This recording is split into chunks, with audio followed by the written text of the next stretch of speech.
कोहे काफ का नाम सुनते ही हमारे जहन में कुछ अजीबो गरीब अरबी कहानियों के मुतालिक सोच उभरने लगती है और कई दूसरी गुमशुदा देवताओं, जिन्नात और परियों की कहानियां सर पे मंडराने लगती हैं। जैसा कि आपने बचपन में कई दूसरी कहानियों के साथ कोहे काफ की कहानी भी सुनी ही होगी कि जैसे एक बादशाह की बेटी महल की छत पर टहल रही होती है तो अचानक से एक जिन्नों का देवता जो कि उस लड़की को पकड़कर कोहे काफ में कैद कर देता है। तो फिर बादशाह अपनी बेटी की रिहाई के लिए मुख्तलिफ ममालिक के शहजादों को उस महम पर रवाना करता है और कहता है कि जो कोई मेरी बेटी को जिंदा वापस लाएगा मैं अपनी शहजादी की शादी उसी के साथ कर दूंगा और सारी सल्तनत भी उसी के नाम। तो उन सभी शहजादों में जैसा कि आप जानते हैं हर कहानी का कोई ना कोई हीरो जरूर होता है, मतलब असली वाला हीरो जिसमें सच्चाई, ईमानदारी कूट कूट कर भरी होती है और हाँ साथ में बहादुरी की जुरायत का निशान भी। उसी महम के दौरान उस नेक दिल शहजादे की मुलाकात एक ऐसे बुजुर्ग से होती है जो बहुत बड़ी जादुई शक्तियों का मालिक होता है,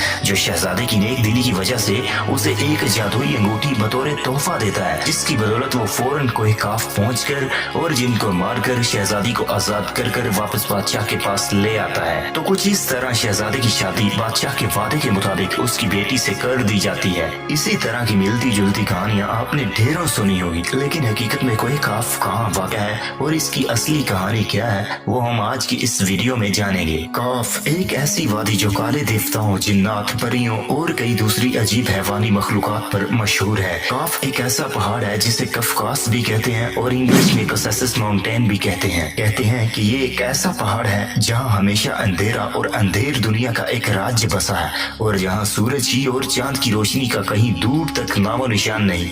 वो वादी जहाँ पर दुनिया का कोई इंसान नहीं पहुँच सका और अगर गलती से पहुँच भी गया तो जिंदा वापस नहीं लौटा। कोहे काफ का नाम सामने आते ही कई गुमशुदा अरबी कहानियां जहन में जा उठती हैं। ऐसी कहानियां जो बादशाहों की हसीन शहजादियों से शुरू होकर जिन्नों और परियों के जेरे कब्जा हैबतनाक किलों और तिलिस्म से जुड़ी होती हैं। ऐसी कहानियों का मरकज आमतौर पर ये होता है कि फुला मुल्क के ताकतवर बादशाह की हसीन और नर्मो नाजुक शहजादी को फुला जिन या किसी देवता ने अगवा किया और कोहे काफ की घाटी में किसी तारीखी महल में ले जाकर उसे कैद कर दिया। इस तरह की कहानियां हिंदुस्तान, ईरान और अरब इलाकों के अफसानवी और अदबी किताबों में अहम मकाम रखती हैं। तहरीरी शक्ल में मौजूद होने के अलावा ये दास्तानें सीना बासीना रिवायतों की शक्ल में भी मुंतकिल हुई हैं। इस्लामी रिवायतों में कोहे काफ को जिन्नों का वतन कहा जाता है जिसे खुदा ने चमकते ज़मुर्द से सींच के बनाया है, जबकि ईरानी रिवायतों के मुताबिक ये इलाका शिमाली कफकास के इलाकों में से था जिसे हथियाने के लिए कई दूसरे ममालिक ने काविशें की मगर नाकाम रहे क्योंकि ये एक तवील पहाड़ी सिलसिला है। ये जमीन का सबसे दूर दराज हिस्सा जाना जाता था जो दास्तानों में जरतुश्त की जमीन और सिमुर्ग नामी परिंदे की वजह से मशहूर है। कहते हैं कि कोहे काफ सब्ज ज़मुर्द पर मुश्तमिल है जिसके अक्स ने आसमान को सब्ज रंग अता किया है। कोहे काफ जहाँ जमाना कदीम से जिन्नात, देवताओं की नस्लों ने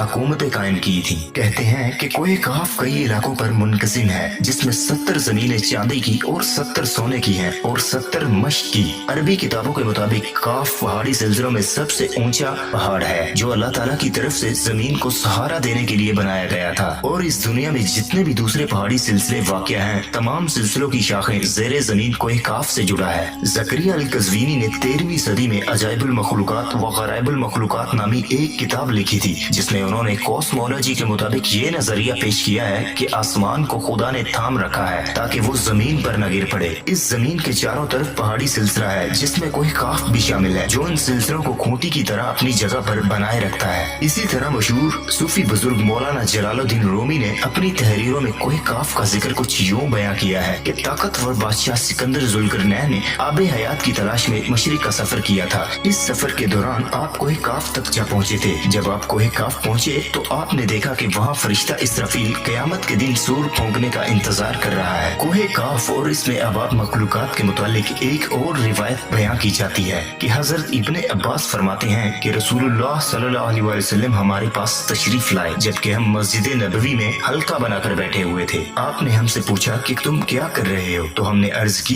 कि हम सूरज के मुतालिक गौर कर रहे हैं कि वो कैसे तुलू होता है और कैसे गरूब होता है। फरमाया तुम इससे ताज्जुब करो कि कोहे काफ से आगे 7 समुद्र हैं। 7 समुद्र 500 साल सफर करने के बराबर तवील हैं और इनके आगे 7 जमीनें भी हैं जिनका नूर उनके کے باسیوں کے لیے چمکتا ہے۔ اس کوہ کاف کے آگے 70,000 مخلوقات ہیں جو اڑتی ہیں، انہیں پرندوں کی شکل میں پیدا کیا گیا ہے۔ یہ مخلوق اور ان کا بچہ پیدا ہوتے ہی ہوا میں اڑنے لگتا ہے۔ یہ اپنی تصویر کی ادائیگی میں ذرا برابر وقفہ نہیں کرتے، ان کا کھانا بھی ہوا ہے، ان کا پینا بھی ہوا ہے، اور ان کا یہاں تک کہ اوڑھنا بھی ہوا ہے، ان کے برتن بھی ہوا ہے۔ وہ یہ نہیں جانتے کہ اللہ تعالیٰ نے حضرت آدم علیہ السلام کو پیدا کیا، اور نہ ابلیس کو جانتے ہیں اور نہ ہی ابلیس کی اولاد کو جانتے ہیں۔ اللہ تعالیٰ نے کاف کو تمام دنیا کے گرد تخلیق کیا ہے۔ یہ تمام دنیا اس پہاڑ کے درمیان ایسے موجود ہے جیسے ایک انگلی میں انگوٹھی۔ دنیا کا کوئی بھی انسان وہاں تک نہیں پہنچ پایا، کیونکہ وہاں پہنچنے تک کا راستہ 4 مہینے اندھیر دنیا سے گزرنا پڑتا ہے۔ یہ وہ پہاڑ ہے جہاں کوئی سورج نہیں اگتا، کوئی چاند نہیں، یہاں تک کہ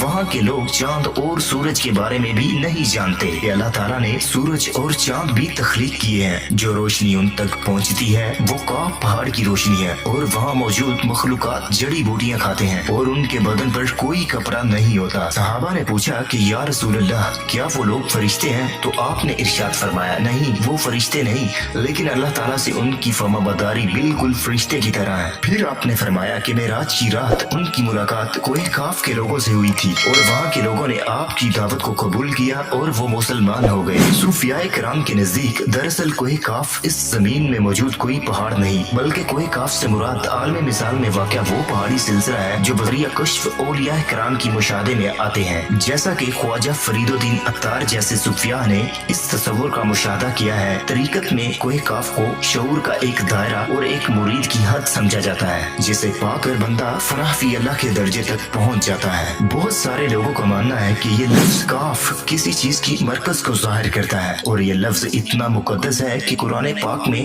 پوری ایک سورہ کا نام سورہ کاف ہے، جو یہ کوہ کاف پہاڑ کی طرف اشارہ کرتا ہے۔ اسی سورہ میں اللہ کی وحدانیت، موت اور زندگی کا نظریہ پیش کیا گیا ہے۔